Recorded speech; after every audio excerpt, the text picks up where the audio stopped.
Hello everyone, welcome to our channel. இன்றைக்கி நம்ம சேனலில் ஒரு கிச்சன் க்ளீனிங் vlog தான் பார்க்க போகிறோம். நான் எந்த மாதிரி என் கிச்சனை க்ளீன் பண்ணுறேன், சமைச்சதுக்கப்புறம் என்னுடைய கிச்சன் வந்து எந்த அளவுக்கு மோசமாக இருக்குதுன்றது தான் இந்த வீடியோவில் கேப்சர் பண்ணியிருக்கிறேன். இதெல்லாம் ஒரு வீடியோவா அப்படின்னு கேட்காதீங்க. கண்டிப்பாக இதில் வந்து இல்லத்தரசிகள் என்ன மாதிரியெல்லாம் மேனேஜ் பண்ணலாம், நான் இந்த லீவ் டேஸில் என்ன மாதிரியான ப்ராப்ளம்லாம் ஃபேஸ் பண்ணுறேன், அது மட்டும் இல்லாமல் எப்படி சமாளிக்கிறேன், கிட்ஸை வந்து எந்த அளவுக்கு நான் என்கேஜாக வச்சு அவங்க சேட்டை பண்ணுறதுலேருந்து கொஞ்சம் குறைச்சிருக்கிறேன் அப்படின்றத தான் இந்த வீடியோவில் சொல்ல போகிறேன். கண்டிப்பாக இந்த வீடியோ ஒரு க்ளீனிங் vlog மட்டும் இல்லாமல் ஒரு மோட்டிவேஷன் vlog-ஆகவும் இருக்கும். வீடியோவை ஸ்கிப் பண்ணாமல் பாருங்கள். நம்ம சேனலை சப்ஸ்கிரைப் பண்ணாமல் பார்த்துட்டு இருந்தீங்கன்னா நம்ம சேனலை சப்ஸ்கிரைப் பண்ணிக்கோங்க. அதே மாதிரி கிச்சன் டிப்ஸ் பற்றியோ க்ளீனிங்ஸ் பற்றியோ என்ன மாதிரி டவுட் இருந்துச்சுன்னா நீங்கள் கண்டிப்பாக கமெண்ட் செக்ஷனில் கேட்கலாம். நீங்கள் எந்த மாதிரியான வீடியோஸ் வந்து இந்த குயின் ஆஃப் சுரேஷ் சேனலில் விரும்பி பார்க்குறீங்க அப்படின்றதையும் கமெண்ட் செக்ஷனில் சொல்லுங்கள். இனி வரப்போகிற வீடியோவில் உங்களுக்கு பிடிச்சது மாதிரியான சுவாரஸ்யமான எல்லாமே நம்ம சேனலில் வரப்போகுது. இது வரைக்கும் சப்போர்ட் பண்ணதுக்கு ரொம்பவே தேங்க்ஸ். நீங்கள் சப்போர்ட் பண்ணாமல் இந்த அளவுக்கு சப்ஸ்கிரைப் வந்து எனக்கு கிடச்சிருக்காது, லைக்ஸும் கிடச்சிருக்காது. இது என்னவே பர்சனலி ரொம்பவே மோட்டிவேட் பண்ணுது. ஒரு சின்ன சின்ன லைக்ஸுமே வந்து என் மனசுக்கு அவ்வளோ சந்தோஷமாக இருக்குது. ரொம்ப தேங்க்ஸ். நார்மலாக வந்து கவுண்டர் டாப்பெல்லாம் க்ளீன் பண்ணிகிட்டு இருந்தேன். மாங்காய் வந்து ஊறுகாய் போட்டேன், அதோட கொட்டை மட்டும் எடுத்து வச்சுருந்தேன். சரி சாம்பாரில் போட்டுக்கலாம் அப்படின்னு சொல்லிவிட்டு அதை தனியாக எடுத்து வச்சுருந்தேன். உரித்த வெங்காயம், அன்றைக்கி வந்து 1 pot ரைஸ் தான் வச்சுருந்தேன். டொமேட்டோ ரைஸ் வித் ரைத்தா வந்து வச்சுருந்தேன். ஸோ அந்த பெரிய வெங்காயம் கட் பண்ண பீல்ஸ் எல்லாமே வந்துட்டு நான் டஸ்ட்பினில் எடுத்து போட்டாச்சு. கவுண்டர் டாப் வந்து நார்மலாக வந்து சோப் ஆயில் வச்சு க்ளீன் பண்ணிக்கிட்டேன். இதான் மாங்காய் ஊறுகாய். ஃபஸ்ட்டு ட்ரை பண்ணி பார்த்தேன். நம்மளும் எவ்வளோ நாள் தான் கடையில் வாங்குறது, சரி சீசன் பார்த்துட்டு சீசன் இல்லைங்களா, அதனால் நம்மளாவே சரி மேக் பண்ணுவோம் அப்படின்னு சொல்லிட்டு ஒரு 2 மாங்காய் கிட்ட வந்து போட்டு மேக் பண்ணி வச்சுருந்தேன். எங்கே அது மாங்காய் ஊறுகாய் ஆகுறதுக்குள்ளே நானே ஒரு பீஸாக எடுத்து சாப்பிட்ருவேன் போல். அம்மா சொன்னாங்க இந்த மாதிரிக்கு காலையில் எழுந்திரிச்சு ஒரு நாளைக்கு 2 டைம் 3 டைம் குலுக்கி வைப்பான்னு சொன்னாங்க. ஒவ்வொரு வட்டம் குளுக்கும் போது 3 மாங்காய் உள்ளே போட்டுடுறேன். ரொம்பவே டேஸ்ட்டாக இருக்குது. அது கண்டிப்பாக ஊறுகாயாக மாறுதா இல்லை என் வாய்க்குள்ளே எல்லா மாங்காயும் போயிருதான்றது தெரியலை. அதையும் வீடியோவில் கண்டிப்பாக ஷேர் பண்ணுறேன்.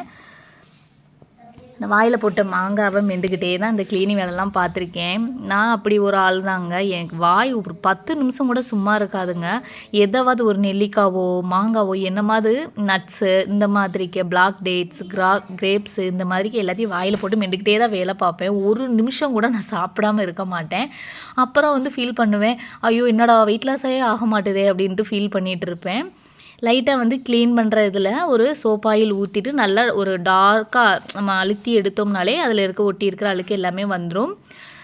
நாள் தான் நல்லா ஒரு டீப் க்ளீன் பண்ணியிருந்தேன்றதுனால எனக்கு அதிகமாக க்ளீன் பண்ணுற வேலை வந்துட்டு இல்லை, ரொம்பவே கம்மியாக தான் இருந்துச்சு. ஸோ இந்த மாதிரிக்கு லைட்டாக பண்ணதுக்கே ஒரு மாதிரி கிச்சன் வந்து எனக்கு கவுண்டர் டாப் ஃபுல்லாக க்ளீன் ஆயிடுச்சு. நெக்ஸ்ட் வந்து பாத்திரம் கழுவுற வேலை தான் எனக்கு பெண்டிங் இருந்ததுனால இந்த வேலையை முடித்த கையோட பாத்திரம் கழுவுற வேலையை ஸ்டார்ட் பண்ணிட்டேன்.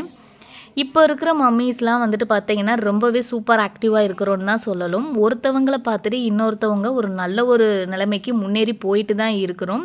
நெகட்டிவ் வைப்ஸ் நிறையாவே குறைஞ்சிருச்சுன்னு தான் நான் ஃபீல் பண்ணுறேன். ஸோ வந்து மோட்டிவேஷன் பொறுத்த வரைக்கும் நம்மளே தான் மோட்டிவேட் ஆகிக்கிறணும் இல்லைங்களா. நார்மலாக பார்க்குற வேலைகள் தான் நம்மளுக்கு வந்துட்டு புதுமான வேலைகள் வந்து நம்ம பண்ணுறோன்னு நினைக்கிறோம். அதே மாதிரி வெளியில் ஆஃபீஸ் போகிறவங்கள லேடிஸ் எல்லாம் வந்து நம்ம பார்த்து என்ன சொல்கிறோம், அவங்களுக்கு என்னப்பா அவங்களாம் வந்துட்டு வேலைக்கு போகிறாங்க, மந்த்லி ஆனால் 5000மோ 10,000மோ சம்பளம் வாங்கிடுறாங்க, நம்ம என்ன இந்த பாத்திரம் இதுகளை தான் நம்ம கழுவிட்டு இருக்கிறோம் அப்படின்னு நினைக்கிறோம். கண்டிப்பாக அதுவும் இல்லைங்க.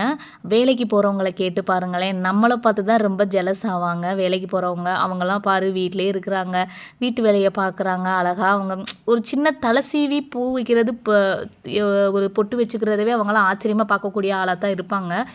எந்த ஒரு ஆட்களுமே வந்து வேலைக்கு போகிறப்ப அவங்க தங்களவே ஃபஸ்ட்டு செல்ஃப் கேர் கண்டிப்பாக பண்ணிக்கிற முடியாது.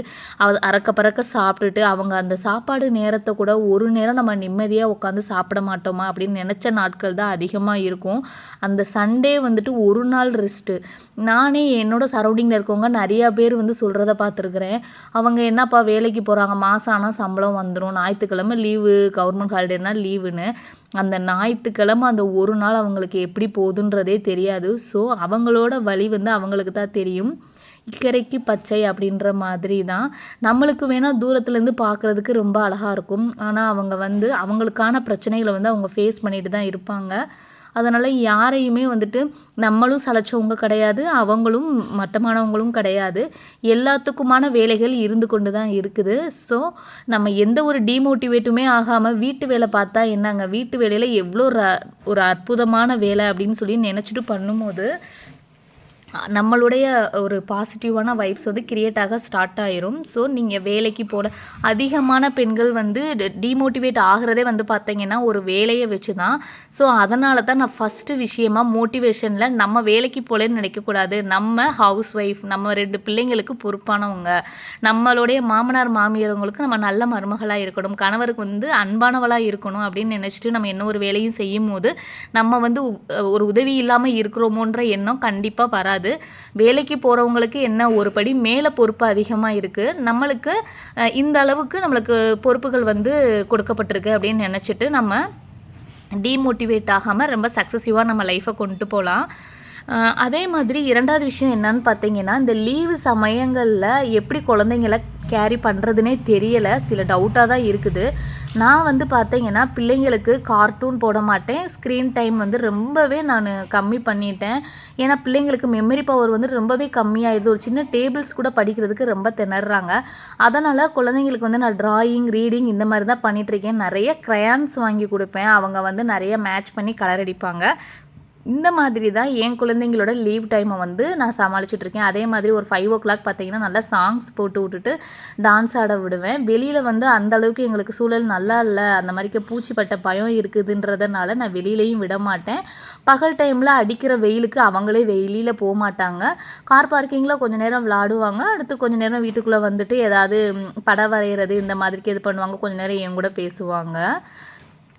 நான் வந்து க்ளீனிங் ஒர்க்கெல்லாம் முடித்த கையோட கீழே இருக்கிற ஏரியாவையுமே க்ளீன் பண்ணிட்டேன். கிச்சனில் வந்துட்டு பார்த்தீங்கன்னா ஒரு நாளைக்கு 5 டைம் 6 டைம் நான் கூட்டிடுவேங்க. கீழே வந்து ரொம்பவே டஸ்ட்டாக இருக்கும்.